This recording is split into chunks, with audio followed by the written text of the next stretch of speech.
Alright, so I'm just an idiotic, stupid dog, but you know that. I don't have to keep saying it every time. You know who I am. But the producer, he can't stay off my back. He can't climb down off my back. He says, look at these shit-eating posts. They're little short posts. They're getting 17, 18, 22 views. He says, this is a bunch of bullshit. We can't make no money like that, dog.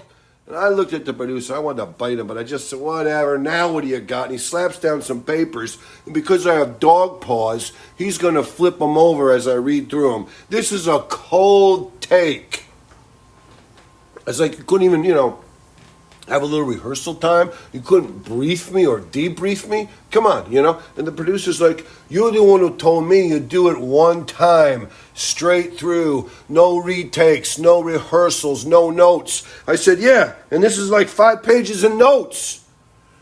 He said, these aren't notes, they're like bullet points. I said, all right, bullshit, whatever. And I looked down and it says, Louis J. Gomez, Tucker Carlson. And I looked over at the producer. I said, Tucker Carlson, the bow tie sporting agent of fascism and dictatorship? He's one of them kind of people, just like all of them, the majority of the greens of the world, and the joppas. They're going to throw out the Constitution. They're going to go throw out the freedom. They're going to get rid of everything just because they trade it all out to have it the way they think it should be. To have it their way only. Tucker is a Goebbels-esque, abject liar. Louis, what's going on? Mr. Clean, You sitting down with Louis? Tucker? It's kind of funny. So I went back and I took a pause, a time out.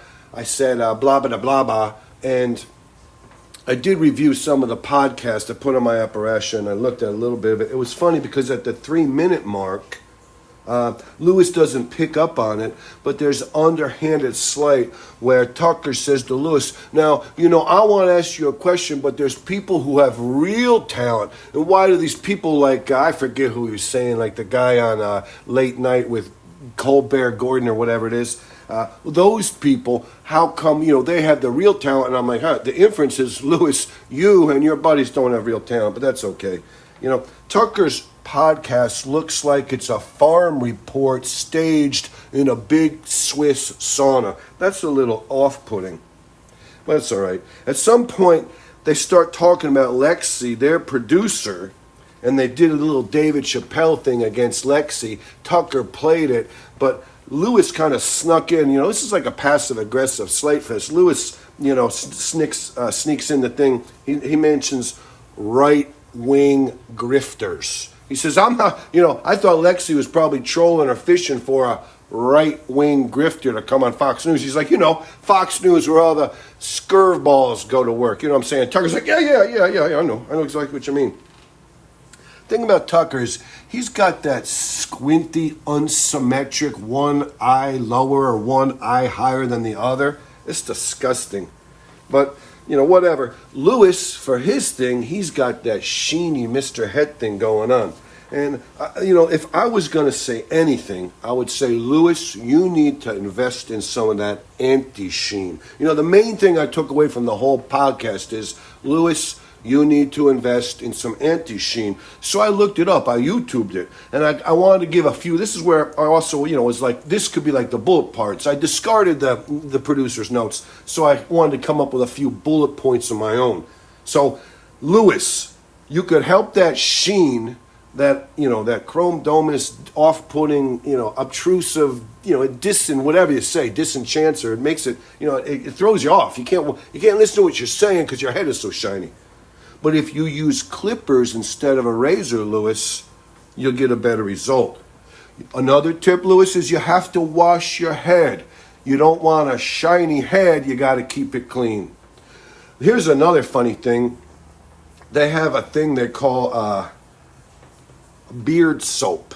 I didn't know that they actually made a beard soap, but people recommend washing your head with beard soap rather than shampoo, because it won't dry it out so bad, but it will get rid of most of those head oils that make it so sheeny. Powder is an option, Lewis. It's not favorable. It's to be used only in a pinch to reduce that glare. And here's something I didn't realize when I was saying, you need to buy some anti-sheen. There's actually products called anti-sheen. Anti-sheen. You need to invest in the anti-sheen. Just get a thing. It might cost $20. I didn't know they even made this kind of crap. But, when you're shopping for that proper anti-sheen that you're going to apply to your chrome domus head, Mr. Clean, you want to look for words like, of course, anti-sheen, anti-oil, or matte, mattifying, mattafantastic. And I was like, matte, what is matte? And then I looked it up again on Google. It's like Google twice removed. Matte is like in art, it's a dull or flat thing. It says like you could buy these prints. They're available on both matte or glossy paper. But the one thing I wanted to finish with is that Lewis, you shouldn't go on Tucker Carlson and get in that sauna with him, blah, blah, blah. It doesn't matter. It's just a crossover. It kind of made me queasy. But Lewis, you are 1,000 times better sober than if you're under the influence or especially wasted drunk. So, whatever. That's just my take. That's just my critique.